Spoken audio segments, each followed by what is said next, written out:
আসসালামু আলাইকুম বন্ধুরা, কেমন আছেন? তো আজকে মাস্টার ব্লেড দিয়ে অর্থাৎ ইউনিভার্সাল প্লেট দিয়ে কিভাবে প্রসেসরগুলো খুব সহজে রিভলভ করা যায় সেটা দেখাবো। তো ইউনিভার্সাল প্লেট দিয়ে প্রসেসরগুলো রিভলভ করা যায়। তো এই প্রসেসরটা একটু ব্যতিক্রম। যদি আমরা একটু স্ক্রিনে দেখি, এই যে প্রসেসরটা দেখা যায়, প্রসেসরের নাম্বার SM7250 কোয়ালকমের একটা প্রসেসর। এই যে প্রসেসরগুলা যেগুলা মাস্টার দিয়ে আমরা রিভলভ করে থাকি, মাস্টার দিয়ে রিভলভ করা হয় কখন?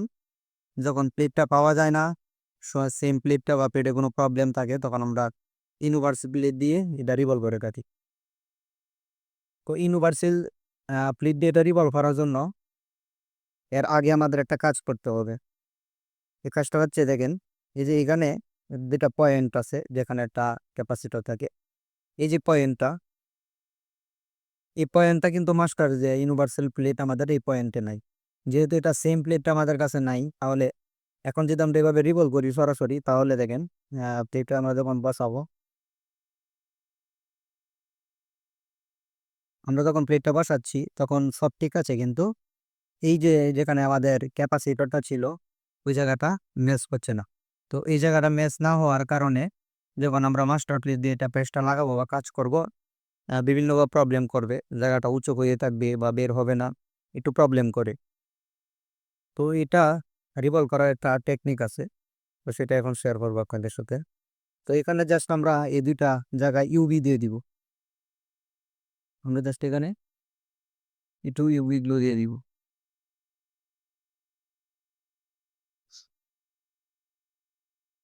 তো এরকম যদি না থাকে, সরাসরি মাস্টার বেড বসায় কাজ করা যাবে, কোনো সমস্যা নেই। যে এখানে আমরা ইউভি দিয়ে ডেকে দিব, তাতে এই জায়গায় কোনো প্রকার বল সংযোগ না হচ্ছে। ওকে, এই যে আমরা এখানে একটু ইউভি দিয়ে নিলাম। ইউভি দেওয়ার পর ইউভি লাইট দিয়ে তার সাথে সাথে তো শুনিয়ে দিব।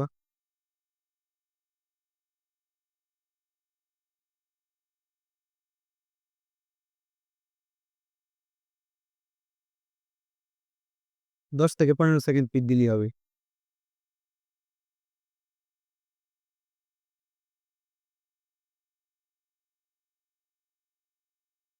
আমার এটা ইউভি গুলোটা শুকানো শেষ, দেখেন। এখন আমরা কিন্তু এটা নর্মালি যে মাস্টার প্লেট দিয়ে ইউনিভার্সাল প্লেট দিয়ে আমরা যেভাবে রিভলভ করে থাকি ওইভাবে রিভলভ করতে পারবো। তো মাস্টার প্লেট দিয়ে রিভলভ করার যে সহজ টেকনিকগুলা আমি দেখাচ্ছি। এখানে জাস্ট আমরা প্রথমে আইসিটা খুব সুন্দরভাবে বসিয়ে নেব। অবশ্যই যত ভিতরে সাইডে রাখতে পারি ততই ভালো। এই যে প্লেটটা আছে, এই প্লেটটা ভিতরে আছে।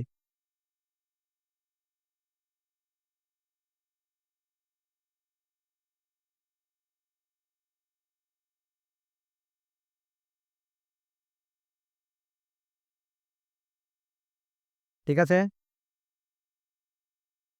বলবো কি সব ঠিক আছে, দেখেন তো। জি স্যার, জি। এখন একটা বাঁকা টুইজার দিয়ে বেশি চাপ দেওয়া ধরা যাবে না। যদি বেশি চাপ দিতে ধরে মিডিলটা উঁচু হয়ে যাবে, মিডিলটা উঁচু হয়ে যাবে, নর্মালি হালকাভাবে প্রেশার দিবে। তারপরে এই যে পেস্টটা আছে, পেস্টটা অবশ্যই শুকায় নিতে হবে, পেস্টটা অবশ্যই শুকায় নিতে হবে, আর না হয় একটু প্রবলেম হয়। পেস্টটা যদি শুকনো না থাকে উপরে বাবল ওঠে। প্রেশার দেওয়ার কোনো প্রয়োজন নাই, নর্মালি জাস্ট বলগুলা কোনোভাবে বন্ধ হইলেই হয়।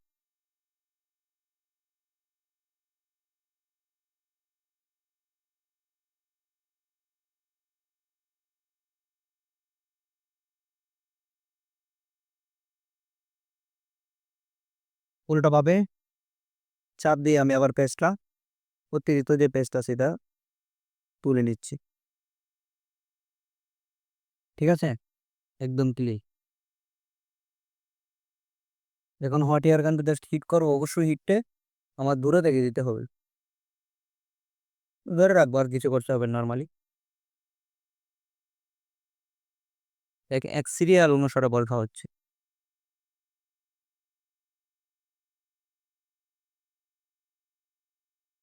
এটা কিন্তু আমার রিভলভ করা দি মোটামুটি শেষ। তো এখন এভাবেই যারা পুরাতন তারা এভাবেই কাজ করতে পারবেন, যারা নতুন সেক্ষেত্রে বলটা একটু ছোট বড় হওয়ার একটা সম্ভাবনা থাকে। সেক্ষেত্রে আবার পেস্ট লাগাবেন, কোনো কাটিং না, কোনো কাটিং না। আবার পেস্ট লাগান, পেস্ট লাগানোর সময় কেটে যাবে, পেস্ট লাগানোর সময় কাটবে। দেখেন এটা ওপেনার দিয়ে পেস্ট লাগাবেন অবশ্যই। এটা পেস্ট আবার কেন লাগানো হচ্ছে, যদি কোনো বল বড় থাকে এটা ছোট থাকে এটা বড় হবে, ঠিক আছে, আর বড় বল তো কেটে যাবে। ক্লিন, আবার ক্লিন, সেম আবার হিট। অবশ্যই সরাসরি আইসি উপরে হিট করা যাবে না।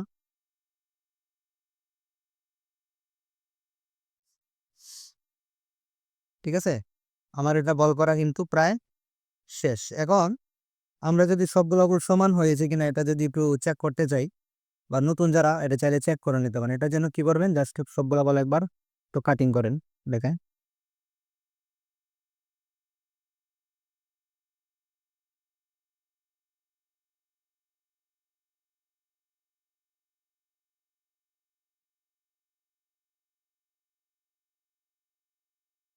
দেখেন তো সবগুলো বল কি কাটছে, প্রত্যেকটা বল কি সঙ্গে কেটে গেছে। এখন কাটার পরে জাস্ট হিট দিয়ে বের করে নেবেন।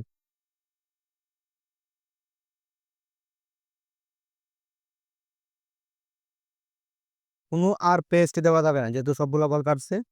কোনো ফ্লাক্স পেস্টও দেওয়া যাবে না, ফ্লাক্স পেস্ট দিলে অতিরিক্ত বল উপরে উঠতে পারে। এখন জাস্ট একটা ব্রাশ দিয়ে আপনি এসিটাকে সুন্দরভাবে বের করে নেবেন।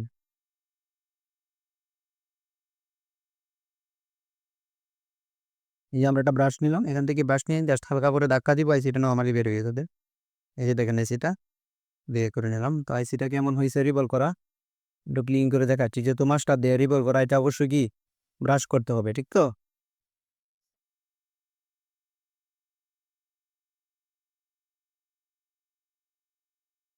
আমরা যখন এটা ব্রাশ করবো তখন অতিরিক্ত যে বলগুলো আছে এই বলগুলো এখান থেকে পড়ে যাবে।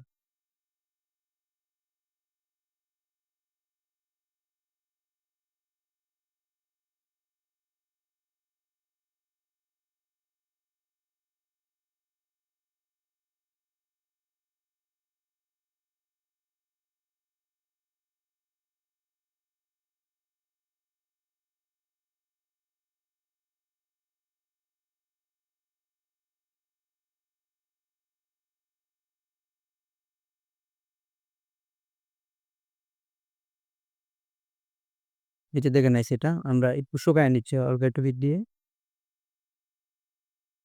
দেখে কত সুন্দর রিভলভ হয়েছে এটা আইসিটা। যদি একটু অ্যাঙ্গেল করি,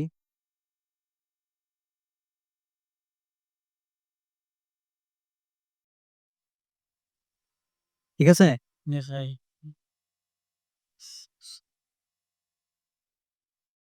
একদম চকচক করতেছে। ঠিক আছে, কোনো বল কি মিসিং আছে, কোনো বল মিসিং নাই। এরপরে মাঝখানে যে ক্যাপাসিটর জায়গাটা ছিল এটা আমরা ইউভিতে সুন্দরভাবে ঢেকে দিছি। তো এইভাবে হচ্ছে যে কোনো আইসি আপনারা মাস্টার দিয়ে রিভলভ করতে পারবেন। আহ আর যদি ওইরকম টেস্ট পয়েন্ট থাকে যে কোনো ক্যাপাসিটর বা কোনো কিছু থাকে, এই জায়গাটা অবশ্যই ইউনিভার্সাল প্লেট দিয়ে বল করার সময় অবশ্যই আগে ইউভিতে ডেকে নেবেন, আর না হয় বল হবে না। আর না হয় যদি বল করেন এখানে অতিরিক্ত লিড লাগবে তখন আর এটা অত সহজে বের হবে না। ঠিক আছে, তো এইভাবে হচ্ছে যে কোনো আইসি রিভলভ করতে পারবেন। আর যদি এরকম না থাকে তাহলে তো নর্মালি করতে পারবেন। আজকের ভিডিওটা এই পর্যন্ত।